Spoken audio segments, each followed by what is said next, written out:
Halo teman-teman investor semuanya, ketemu lagi dengan Roy di sini dan di video kali ini kita akan update cepat untuk saham BSDI dan SMGR. Dan seperti biasa konten ini sifatnya investment research, tidak akan jual beli maupun menjatuhkan stakeholders tertentu. Dan teman-teman kalau kalian butuh versi yang pembahasan lengkap, kalian search aja ya bahas saham BSDI dan bahasa SMGR. Kita sudah pernah bahas lebih detail beberapa bulan yang lalu. Jadi menurut saya secara fundamental bisnis masih cukup relevan gitu ya. Jadi kita akan mulai dari sekilas emiten ya teman-teman, di mana BSDI maupun SMGR ini adalah dua emiten yang sudah punya nama besar. Jadi tidak diragukan lagi buat teman-teman yang baru masuk di investasi saham ataupun sudah lama pastinya sudah cukup kenal dengan dua emiten ini. Jadi kita singkat aja. BSDE ini adalah pengembang kawasan BSD City ya. BSD City ini adalah salah satu kawasan kota mandiri yang menurut saya nyaman banget gitu. Dulu saya pengen banget punya rumah itu tinggalnya di BSD City gitu ya.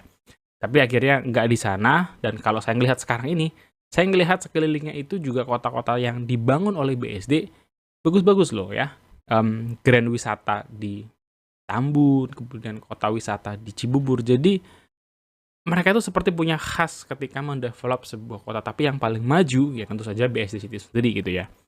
Dan BSD ini adalah salah satu emiten properti yang punya cadangan lahan cukup besar, ya, 3.848 HA. Jadi dibandingkan dengan para pemain properti, BSD ini salah satu yang punya lahan cadangannya paling besar.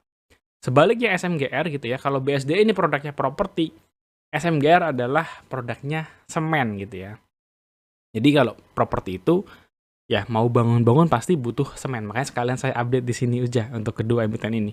Dan SMGR ini adalah salah satu emiten, kalau teman-teman tahu beberapa produk-produk semen, dia ini menguasai 50% pasar domestik untuk kebutuhan semen. Di mana dia itu sudah punya pabrik 56,5 juta ton per tahun untuk volume produksi semennya. Jadi gede banget gitu ya. Apa yang membuat SMGR ini menjadi lebih menarik secara konsolidasi bisnis adalah bergabungnya SMGR dengan SMBR ya, Semen Batu Raja, melalui skema right issue. Jadi secara konsolidasi wajah depannya itu kita kenal adalah SMGR, meskipun ya SMBR secara emiten masih listing juga di bursa. Dan SMGR ini hadir dengan produk-produk unggulan ya, semen Padang, semen Gresik, plus jaringan distribusinya itu kuat banget. Ini portfolionya BSD teman-teman. Ya, teman-teman bisa ngelihat emiten ini hadir di 9 kota ya, termasuk di DKI Jakarta dengan portofolio yang beragam. Jadi diversifikasi BSD itu menurut saya salah satu yang cukup menarik gitu dari sisi komposisi portofolio. Kalau ngomong rumah tapak, BSDE bagus lah ya.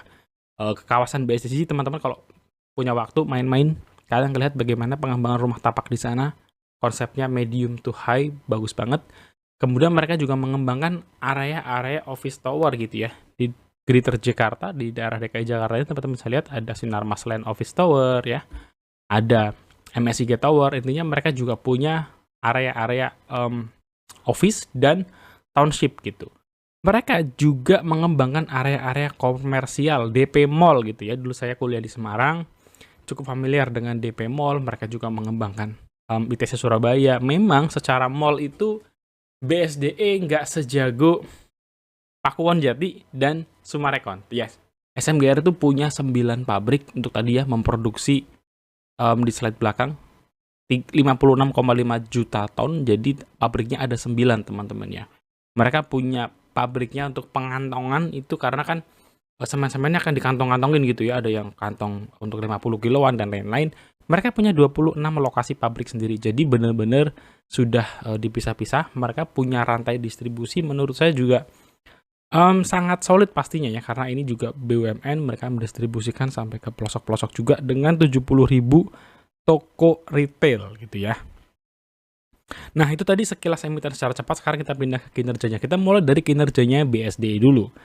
Jadi BSDE secara pendapatan gitu ya, tumbuh nggak? Tumbuh. Bahkan menurut saya tumbuhnya masih cukup bagus lah, di atas konservatif lebih dikit. 12% tumbuhnya. Masalahnya adalah kenaikan pendapatan sebesar 12% ini ya, mereka total punya pendapatan 11,5 triliun.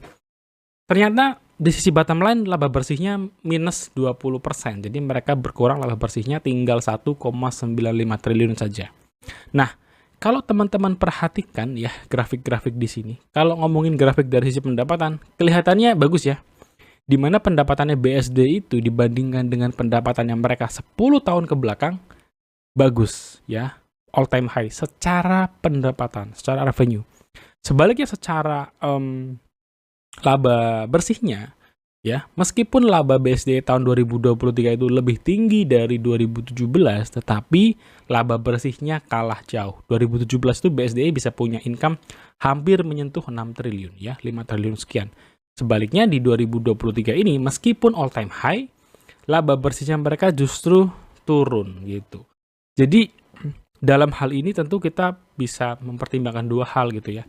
Pertama adalah beban pokoknya, yang kedua memang harga rumahnya. 2017 harga rumah 2017 mahalnya 2017 nggak bisa dibandingkan dengan harga saat ini, ada faktor inflasi dan lain sebagainya.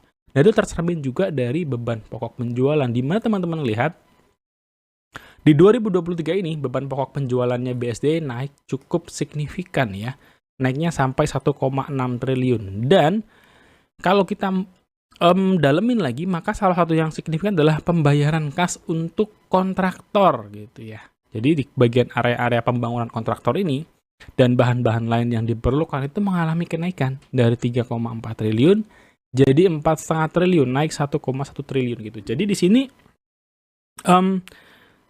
pasti kita harus tahu lebih jelas gitu ya untuk pengeluaran ini tuh apa aja, which is itu ada keterbatasan, tapi kita mungkin bisa sedikit berasumsi bahwa mungkin ada kenaikan biaya-biaya material atau juga kenaikan dari biaya jasa konstruksi dan lain sebagainya, sehingga pembayaran untuk kontraktor ini jumlahnya meningkat gitu. Bagaimana di sisi SMGR? SMGR yang menjadi beban utamanya adalah bahan bakar dan energi ya.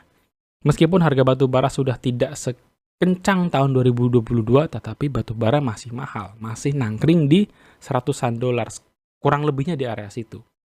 Sama dengan BSD, pendapatan SMGR itu sebenarnya juga cukup bagus, naik 6% gitu ya, konservatif banget, moderat. Tetapi laba bersihnya tidak setajam BSD turunnya, tidak bisa naik ya, tidak bisa naik. Mereka tetap turunnya 8%. Jadi dari sini kita bisa mulai melihat ya, BSD dan SMGR secara pendapatannya tumbuh, tetapi tumbuhnya pendapatan itu tidak bisa membuat laba bersihnya tumbuh. Alias di sini keduanya sama-sama berkendala dengan yang namanya margin gitu ya. Dengan pendapatan yang all time high 2023, BSD marginnya menurun pasti, sehingga mereka nggak bisa sama dengan tahun lalu, apalagi dibandingkan dengan 2017, jauh banget gitu ya. Jadi memang faktor-faktor inflasi dan lain sebagainya kelihatan banget di emiten-emiten properti, dan dalam kali ini case-nya di BSD. Sebaliknya SMGR masih terjadi kendala seputar harga energinya gitu ya, karena dia membutuhkan batu bara. Meskipun sudah mulai melandai, tapi kita tahu harga batu bara itu juga belum pulih, bukan belum pulih sih, belum sampai ke titik rendahnya seperti ya 2019-2020. Jadi memang ini harus bisa disikapi dengan apa? Kalau buat SMGR ya harus aja bisa menaikkan harga jual gitu ya, apalagi dia punya kemampuan untuk memenangkan market domestik yang cukup signifikan gitu. Dan dari kinerjanya SMGR kita ngelihat bahwa kapasitas pabriknya masih sisa-sisa gitu ya. Dia hanya bisa menjual 40,6 juta ton dari kapasitas 56 juta ton. Artinya SMGR dalam waktu dekat masih punya kemampuan untuk memproduksi lebih besar lagi. Kalau demand-nya itu kencang, dia belum butuh untuk adanya ekspansi pabrik. Ini aman bagi kasnya SMGR ya.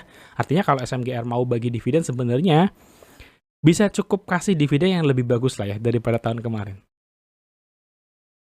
Oke, sekarang kita lanjut untuk story dan growth faktornya gitu. Ini penting buat kita kalau kita masih ingin hold emiten ini gitu. Pertama kita mulai dari BSDE ya. Yang belakangan ini ramai adalah insentif terkait dengan PPN DTP ya, sehingga beli rumah bisa lebih mudah, ada kebijakannya, ada keringanannya.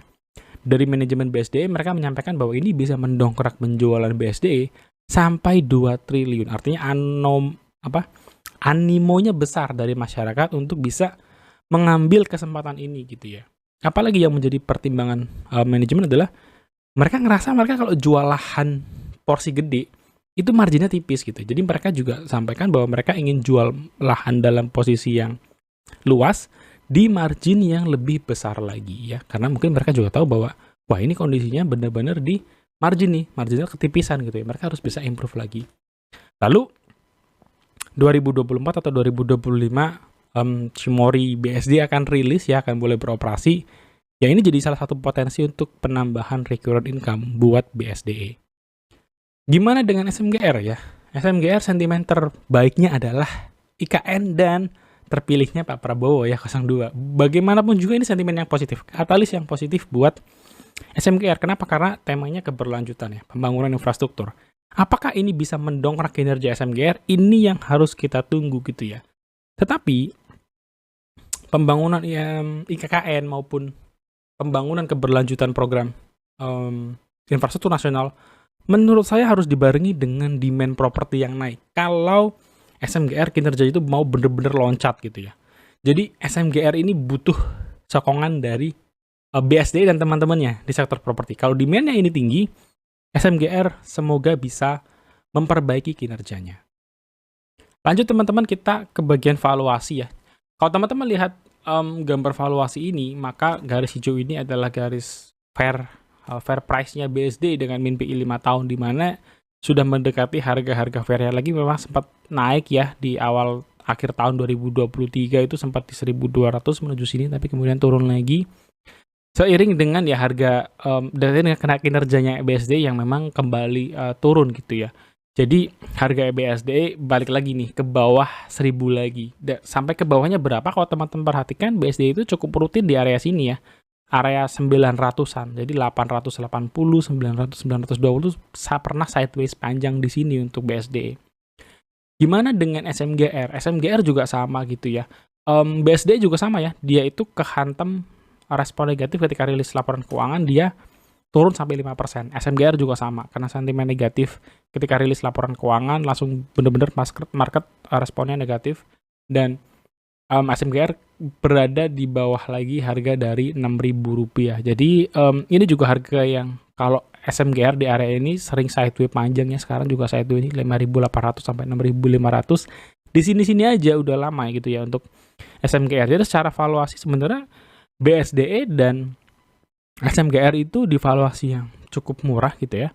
Tapi di situ dia memang sangat lama sekali bergerak di situ, sideways gitu ya. Jadi kalau teman-teman mau masuk dan mempertimbangkan faktor risiko, sebenarnya secara bisnis keduanya itu baik-baik aja gitu ya. Solid, cuman stagnan kinerjanya. Kinerja yang stagnan itu cenderung apa ya? Sentimennya lemah, tidak terlalu disukai oleh market gitu ya. Apalagi kalau tidak ada aksi-aksi korporasi atau aksi-aksi dari para pemegang saham gitu. Biasanya dua hal tadi itu bisa memicu market untuk bereaksi lebih positif, meramaikan transaksi hariannya gitu ya. Jadi secara bisnis ini solid, tidak ada utang yang mengkhawatirkan atau gimana. Cuman kita harus aspek bahwa ke depan, beberapa bulan ke depan mungkin harga sahamnya akan sideways aja gitu ya. Kalau tidak ada lonjakan kinerja. Jadi sudah sampai di bagian akhir teman-teman untuk update cepat kali ini. Sebelum itu teman-teman jangan lupa subscribe, apalagi buat teman-teman yang baru ketemu channel ini. Subscribe sekarang juga, oke? Okay? So, catatan akhir dari saya. Kita mulai dari BSD gitu ya. BSD kendalanya di mana? Di margin, karena kenaikan beban, kenaikan biaya kontraktor dan lain-lain. Tetapi yang saya perhatikan gitu ya, kalau ngomongin survei harga rumah, kenaikan harga rumah di BSD itu cukup bagus loh teman-teman. Ya, artinya harga rumahnya itu kalau kita beli sekarang, disimpan 3 tahun lagi, 5 tahun lagi itu kenaikannya cukup signifikan di daerah sana. Nah, harusnya marginnya itu bisa ngikutin gitu ya. Makanya ini cukup anomali buat saya ketika harga jual rumah di BSD itu makin mahal, tapi marginnya justru ngepet gitu.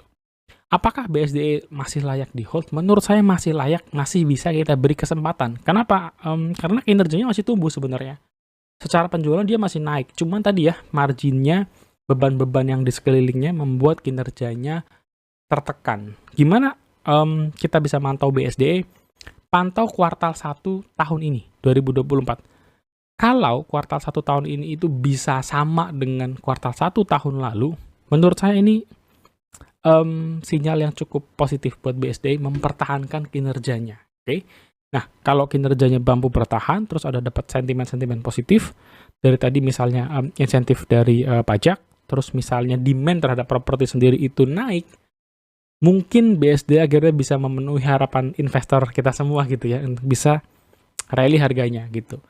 Buat teman-teman yang tertarik untuk saham BSD, cicil santai aja gitu, karena saya juga apalagi kalau beberapa investor kan mungkin ada yang lamsam, ada yang cicil santai. Saya lebih suka itu beli bertahap cicil santai di harga 900 sampai 950. Menurut saya ini masih harga yang cukup enak untuk nyicil BSD. Targetnya 1600, 1800 kapan ini tadi.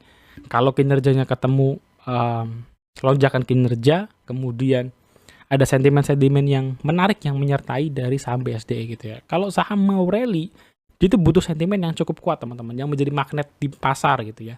Tapi kita nggak bisa masuk dalam kondisi saham sedang banjir sentimen. Nanti kita bisa nyangkut atau profit kita tidak maksimal gitu ya. Jadi BSDE itu kesimpulannya adalah saham dengan fundamental yang bagus, tapi sekarang ini sentimennya sedang lemah, sehingga ketika di undervalue, maka kita harus expect untuk mengikuti dia dalam posisi yang sideways. Oke. Sedangkan untuk SMGR, kebutuhan semen itu banyaknya datang dari properti. Sementara segmen properti ini masih ngambang, lesu gitu, demand-nya masih belum jelas. Harapannya adalah di IKN dan proyek-proyek nasional gitu ya. Jadi kalau teman-teman mau invest di SMGR, sebenarnya saya ngelihat ada potensi spike harga-harga SMGR itu di 2 titik gitu ya. Pertama, pemenang pemilu diumumin gitu ya sama KPU. Yang kedua, pengangkatan presiden baru gitu. Biasanya hal-hal ini akan disambut market dengan cukup positif gitu di market. Harga sahamnya rally, sama seperti ketika hasil quick count-nya Pak Prabowo menang gitu ya. Tapi kita sebagai investor nggak bisa berharap dari sentimen-sentimen sesaat yang membuat dia spike gitu ya, naik. Kita tentu berharap kinerjanya naik dulu gitu. Nah, ketika kinerjanya naik, ketemu sentimen-sentimen yang positif, naiknya bisa lebih sustain. Artinya apa? Naiknya bisa rally gitu, bukan cuman yang ke 7.000 ke 7.500 terus turun lagi gitu. Tapi di luar daripada itu, saya ngelihat sih harganya SMGR 5.500, 5.800, BSDE 880, 920 tuh harga-harga yang cukup ideal untuk memang cicil-cicil santai gitu ya. Kalau SMGR saya targetnya nggak tinggi-tinggi lagi sekarang sih, 7.500 sampai 8.500 gitu ya.